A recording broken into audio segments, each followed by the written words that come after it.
মুর্শিদাবাদের কথা মাথায় এলেই একটা কথা মাথায় আসে, হাজারদুয়ারি, ইমামবাড়া আর ক্ষতবিখ্যাত ইতিহাসের চিত্র।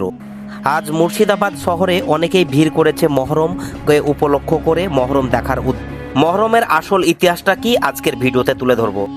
মহরম মাস হলো ইসলামী হিজরি বর্ষপঞ্জির প্রথম মাস। এটি ইসলামের 4টি সম্মানিত পবিত্র মাসের মধ্যে একটি।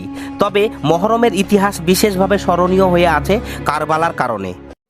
মোহাম্মদ সাল্লাল্লাহু আলাইহি সাল্লামের মৃত্যুর পর মুসলিম সমাজের নেতৃত্বে খিলাফত নিয়ে বিভিন্ন রাজনৈতিক ধর্মীয় মতভেদ দেখা যায়।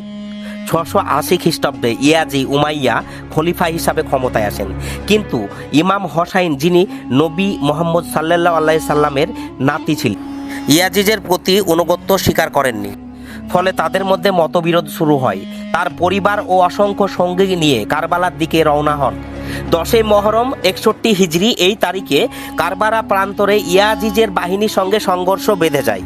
ইমাম হোসাইন এবং তার সঙ্গীরা এই যুদ্ধে শহীদ হন। এই ঘটনাকে ইসলামের ইতিহাসে ত্যাগ, ন্যায় বিচার এবং সত্যের পক্ষে সংগ্রাম এক মহান দৃষ্টান্তের হিসাবে দেখা যায়। শিয়া মুসলিমরা এই দিনটিকে ইমাম হোসাইনের শাহাদাতের শোক দিবস হিসাবে পালন করে থাকেন।